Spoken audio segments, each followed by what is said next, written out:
দেখে ডাইরেক্ট অঙ্কতে যাই কি ম্যাথ করি ডাইরেক্ট। তো প্রথমে সিপিপি অ্যানালাইসিসের একটা ফর্মুলা আছে, PX equal bx plus FC plus profit. তো পিএক্স যেটা, পি হয়েছে যেটা selling price per unit, bx হচ্ছে ভেরিয়েবল কস্ট পার ইউনিট, তো এফসি যেটা, এফসি হচ্ছে টোটাল ফিক্সড কস্ট, আর প্রফিট তো প্রফিটই, আর এক্স হচ্ছে total number of unit produce are sold. তো ওগুলা দিয়ে সামনে অঙ্ক আছে, একটা অঙ্ক করা লাগবে। তো এরপরে হচ্ছে কন্ট্রিবিউশন মার্জিন, ও তিনটা সূত্র হয়েছে সবথেকে ইম্পর্টেন্ট। তো কন্ট্রিবিউশন মার্জিন যেটা, সিএম রেশিও কিটা, কন্ট্রিবিউশন মার্জিন বাই সেলস। আর আটা আছে কন্ট্রিবিউশন মার্জিন, যে ওখানে যে কন্ট্রিবিউশন মার্জিন যদি মানে প্রশ্ন মাঝে না দেওয়া থাকে তাইলে ও দুটা দেওয়া থাকবো, selling price per unit minus variable cost per unit. তো ওটা আর ওটা দেওয়া থাকবো। তো এরপরে দিয়ে আমরা ওটা selling selling price per unit থেকে ভেরিয়েবল কস্ট পার ইউনিট বাদ দিলে আমরা কন্ট্রিবিউশন মার্জিন পার ইউনিট পাইম। এটা মনে হয় কন্ট্রিবিউশন মার্জিন পার ইউনিট, সেখানে পার ইউনিট লেখছে না তাই। আচ্ছা, তারপরে হচ্ছে কি সিএম রেশিও আমরা পাইমু। তো selling price per unit minus variable cost per unit by selling price per unit. তো ওখানে যেটা থাকবো সেলিং প্রাইস পার ইউনিট, এখানে ওটাইব, আর ভেরিয়েবল কস্ট পার ইউনিট থাকবো। তো আমরা সামনে দিয়ে মেয়াদ দেখলে এগুলো বুঝতাম পারবো। তো এরপর হচ্ছে ব্রেক ইভেন পয়েন্টের একটা সূত্র আছে, sales equal variable cost plus fixed cost plus profit.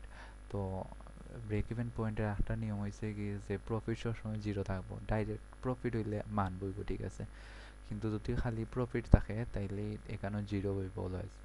তো বিইপি ইন সিএম মেথড, তাইলে দেখো CM method BEP in unit sold, এটা কিনা ফিক্সড এক্সপেন্স বাই হইছে ইউনিট কন্ট্রিবিউশন মার্জিন। তো ইউনিট কন্ট্রিবিউশন মার্জিনের সূত্র হইছে ওটা selling price per unit minus variable cost per unit. আর একটা হচ্ছে গিয়া বিপি ইন সেলস ডলার।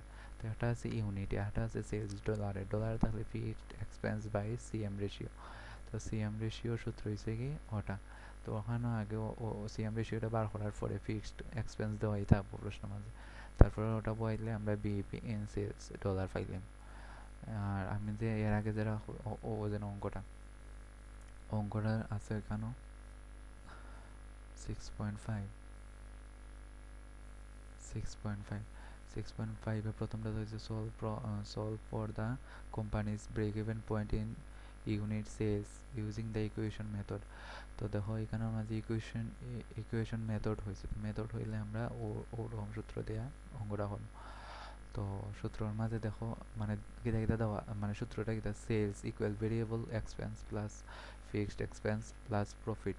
তো ও সূত্রটা আইছে sales equal VC plus FC plus profit. তো এখানের মাঝে দেখো প্রশ্নের মাঝে এরে সেলিং প্রাইস দেওয়া আছে, সেলিং প্রাইস হইছে 8, আর ফর দ্য ভেরিয়েবল কস্ট দেওয়া আছে 6, আর আমরা ফিক্সড এক্সপেন্সও দেওয়া আছে 5500। আর আমরা তো জানি যে ব্রেক ইভেন পয়েন্ট ও প্রফিট সবসময় জিরো হয়। তো এরপরে দিয়ে আমরা এগুলার মান বহাইছি, বহানোর পরে এখানে আসলে সমান হইব ও জায়গার মাঝে, কারণ সেলস ইকুয়াল দিছে তাইলে 8x এখানেও ইকুয়াল হইব। তো 8 ও সাইডে আছে আর 6 ও সাইডে আছে মাইনাস, তো মাইনাস হইয়া 2 থাকবো আর দিয়ে 5500 থাকবো। এরপরে দিয়ে ওটারে 2 দিয়ে ভাগ দিলে এত বাড়বে, ওটা হয়েছে কি আনসার। এরপরে দিয়ে একটা হয়েছে 6.6 ও একটা অঙ্ক আছে ছোট 6.6, so using the equation method solve from the unit cells that are required to earn target profit। So ওখানে দেখো টার্গেট প্রফিট দিছে, খালি প্রফিট দিছে না, তাহলে এটা আমরা যোগ করবো। তাহলে দেখো এটা যোগ কীভাবে করা লাগবো, আগে সূত্রটাই লিখবো, সেলস সমান সেলস ওই তো সেলস 140, সেলিং প্রাইস 140 মানে ডলার, এরপরে দিয়েছে ভেরিয়েবল কস্ট 60, এরপরে আর ফিক্সড এক্সপেন্স যেটা আছে এটা হচ্ছে 40,000, তো এটা 40,000। আর টার্গেট প্রফিট এখানে অ্যাড করা লাগবে, যেমন সূত্রটা sales equal variable cost plus fixed expense plus profit. তো এখানের মধ্যে প্রফিট যেটা আছে এটা হচ্ছে ওখানে দেওয়া আছে টার্গেট প্রফিট, আর্নে টার্গেট প্রফিট 6,000 টাকা। তো এখানে 6,000 টাকা দিছে, এরপরে এগুলো খরচ করার পরে 575 ইউনিট সোল্ড হয়েছে। তো ওগুলা তো বুঝবাই, এগুলা সমীকরণের অঙ্ক। এরপরে হয়েছে গিয়া, এরপরে দিকে হয়েছে using the contribution margin approach. Contribution margin approach follow करता है, यूज़ करता है solve for the dollar sales that are required to earn target profit 8,000। তো একটা টার্গেট প্রফিট দিয়ে দিছে তারা যে 8,000 টাকা, হ্যাঁ। তো ওটাতে কি তার সেলস রে ডলার নিতে দেখো, ডলার সেলস তো বিইপি, ইউজিং বিইপি দিয়ে তুমি করতে হবে ডলার। তো এটার আমরা শিখছিলাম কিতা, BEP in dollar sales dollar এর সূত্র আছে BEP in sales dollar fixed expense by CM ratio.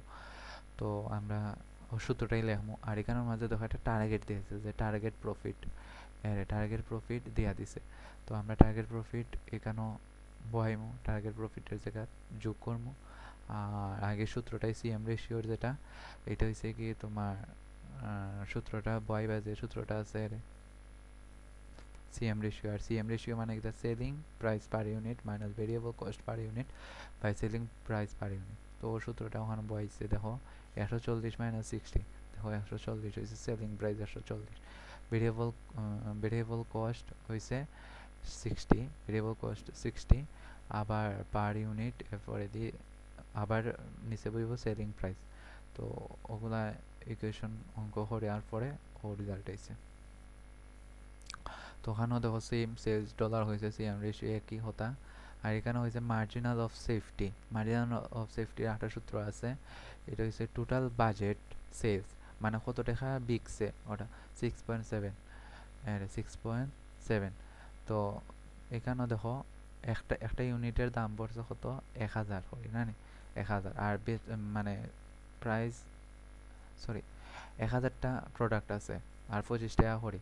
তো এটার গুণ দিচ্ছে, দেওয়ার পরে মানে যত হয়েছে এটা হয়েছে টোটাল বাজেট। আর টোটাল বাজেট অফ সেলস, আর এটা হচ্ছে বিইপি ইন সেলস ডলার। তো ডলারটা তো আগে আমরা বাড়িয়ে করছি, এরপরে দিয়ে ওখানেও ও মানটা লিখছি, লেখার পরে ও আনসারটা আইব। কারণ ওখানে কীটা হয়েছে দেখো computing the companies margin of safety. তো মার্জিন অফ সেফটি ওটাই যে তুমি আগে সেলস ডলারে বার করবে, ডলারে বার করার পরে এখানের মাঝে টোটাল বাজেট ও budget sales, total budget sales আগে এটা কেটা করবে, এখানে দেওয়াই থাকবো কোনো কোনো প্রশ্ন মাঝে এখানে আনসার দেওয়াই থাকবো যে সেলস তো দেওয়াই থাকে, যেমন ওটা ওখানে তো সেলস দেওয়াই আছে। তো এখানে দেওয়া নাই, এখানেও প্রোডাক্ট কয়টা আছে এটা দেওয়া আছে, আর কত টাকা একটার দাম এটা দেওয়া আছে। তো ওখানে দিয়ে ওটেন গুণ করে লইছে, গুণ করে সেলস বার করছে, আর এরপরে দিয়ে বিএপিএন সেলস ডলার, তো ওটা দিলেছে ডলার, তো ওটাই আর কিছু না। এরপরে যদি হয় মার্জিন পার্সেন্টেজ, কেটা margin of safety in percentage হইলে margin of safety in sales dollar যেটা আমরা ওটা বার করছি ওটা দিয়ে ওখানেও। আর total budget of sales dollar, total budget of sales dollar কিতা তো ওখানে 2500 আইছে। তাহলে দেখো এখানে margin of safety in sales dollar, আর এখানে আছে টোটাল বাজেট সেলস ডলার। তো margin of safety in sales dollar তো আমরা এখান থেকে পাইছি, এটা আনসার। আর total budget of sales dollar দেখো এমনি আমরা বার করছি। এখানে দেখো 1,000টা প্রোডাক্ট আছে আর 25 টাকা করে এটার মানে এটা একটা দাম প্রাইস। তাহলে 1,000 গুণ 25 যদি দিই আমরা, যেমন ও যেন ওখানে যে আনসারটা এটা ওখানে বলছে বহার পরে এখানেও পার্সেন্টেজ আছে, তো পার্সেন্টেজ জায়গা থাকবো, আর ওটার সাথে 100 গুণ হইব, ওয়ার পরে ওটাতে ভাগ হইব, ভাগ হইলে 15 বার হইব 15%। তারপরে দিয়ে আর সেম ওরকমই সব অঙ্ক, আর কোনো ইয়ে লাগতো না ওরকম। আর যে অঙ্কটা আছে ওটা একটু দেখলে হইব, এটাও সেম ওরকমই, খালি একটু তফাৎ আছে। তো দেখি 10-এর 2 নাম্বার হয়েছে যে without resorting to computation what is the total CM at the break even point. মানে হয়েছে যে যদি আমি যদি কোনো গণনা না করি বা কোনো অঙ্ক না করি, আমরা হইতাম যে এটার ফিক্সড,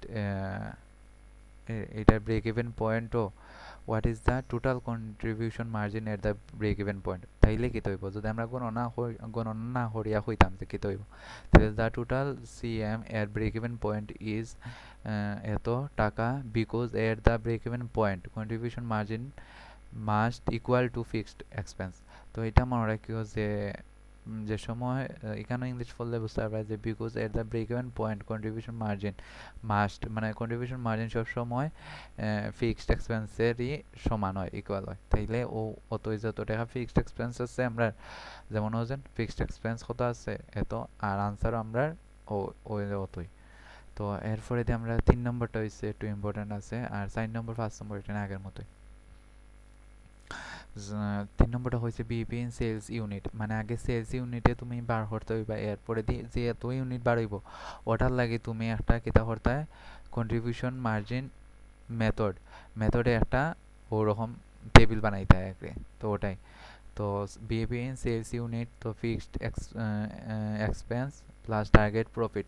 তো টার্গেট প্রফিট দেওয়াই আছে এত টাকা, টার্গেট প্রফিট দেওয়া আছে। এরপরে দিয়ে CM per unit, CM per unit কিলা হয়তো সিএম পার ইউনিট, আগেটা আছেন সিএম পার মানে সিএম রেশিও আর সিএম পার ইউনিটের মাঝে খালি একটাই তোফাত, যেখানে 40 মাইনাস 28 আর বাই 40 যে সময় দিবা এই সময় হলো সিএম পার রেশিও, যেটা সিএম রেশিওর লাগে। আর সিএম পার ইউনিটও খালি 40 মাইনাস 28 দিলে হইব। ওজন 40 মাইনাস 28 কিটা সেলস মাইনাস ভেরিয়েবল এক্সপেন্স, তো সেলস মাইনাস ভেরিয়েবল এক্সপেন্স দিলে হইব।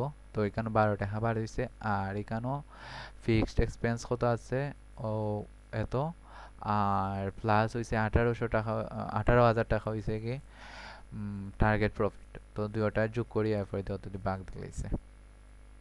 এরপরে দেখো এখানেও আমরা পাইছিলাম যে ইউনিট যেটা আছে এখানেও আগে যেহেতু আছে ওখানে হয়েছে 1400 ইউনিট, আর 1400 ইউনিটের সাথে আর আগে কত ইউনিট আছে এটা জানলাম না, আচ্ছা বাদ। এখন হয়েছে 14,000 ইউনিট, 14,000 ইউনিটে আমরা এখন সিএম ফরম্যাটে বানাইতাম ইনকাম স্টেটমেন্ট। তো ইনকাম স্টেটমেন্ট বানানোর লাগি দেখো আমরা সবটি মানে পার ইউনিটের প্রাইস জানি। যে সময় আমরা সেলস করছিলাম পার ইউনিটের প্রাইস আসছে $40, আর যে সময় আমরা ভেরিয়েবল এক্সপেন্স করছি এ সময় আছেন পার ইউনিট 28। তো আমরা দেখি সেলসের লাগি দেখো 14,000 ইউনিট 40 টাকা পার ইউনিট দিলে এত টাকার, আবার আগে আইসিন কত অত 6 লাখ মেবি 6 লাখ, আর এখন আইছে 5,60,000, আর এখন ভেরিয়েবল এক্সপেন্স দিমু আমরা কত দেখো আগে আইসিন এত টাকা আইসিন 28 দিয়ে গুণ করছেন, আর এখন আমরা 14,000 ইউনিট আছে না, 14,000 ইউনিটে 28 দিয়ে গুণ করলে এত টাকা আইব।